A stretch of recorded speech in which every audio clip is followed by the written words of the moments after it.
અંકલેશ્વરના બ્રેનડેડ જાહેર કરેલા 22 વર્ષીય યુવાનના અંગદાનથી 6 જેટલા દર્દીઓને નવજીવન મળશે।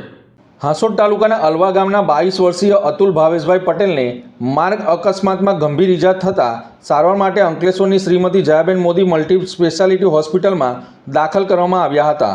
સારવાર દરમિયાન તબીબોએ તેમને બ્રેનડેડ જાહેર કર્યા હતા। આ દુઃખદ ક્ષણમાં પરિવારજનોએ ડોનેટ લાઈફના સહયોગથી હૃદય, લીવર, કિડની, સ્વાદુપિંડ અને ચક્ષુઓનું દાન કરવાનો માનવતાભર્યો નિર્ણય લીધો હતો।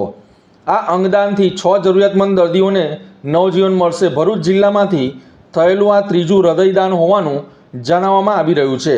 આ સમગ્ર પ્રક્રિયા સૌથી ઐતિહાસિક ઘટના એ રહી કે પ્રથમ વખત અંકલેશ્વર રેલવે સ્ટેશન પર વંદે ભારત એક્સપ્રેસને વિશેષ સ્ટોપેજ આપવામાં આવ્યું હતું, જેથી હૃદયને સમયસર અમદાવાદની UN મહેતા હોસ્પિટલ ખાતે પહોંચાડી શકાયું હતું, જ્યારે લીવર, કિડની અને સ્વાદુપિંડને અમદાવાદ સ્થિત IKDRC સુધી પહોંચાડવા માટે ગ્રીન કોરિડોર તૈયાર કરવામાં આવ્યો હતો। આ કામગીરીમાં ભરૂચ જિલ્લા પોલીસ, ભારતીય railway, SOTTO, donate life, UN Mehta hospital, IKDRC તેમજ શ્રીમતી જયાબેન મોદી મલ્ટી સ્પેશિયાલિટી હોસ્પિટલના તબીબો અને સ્ટાફે સંકલિત કામગીરી કરી હતી। આ સમગ્ર ઘટનાએ સમાજમાં અંગદાન અંગે જાગૃતિ લાવવાનો અને પ્રેરણાદાયી સંદેશ આપ્યો છે।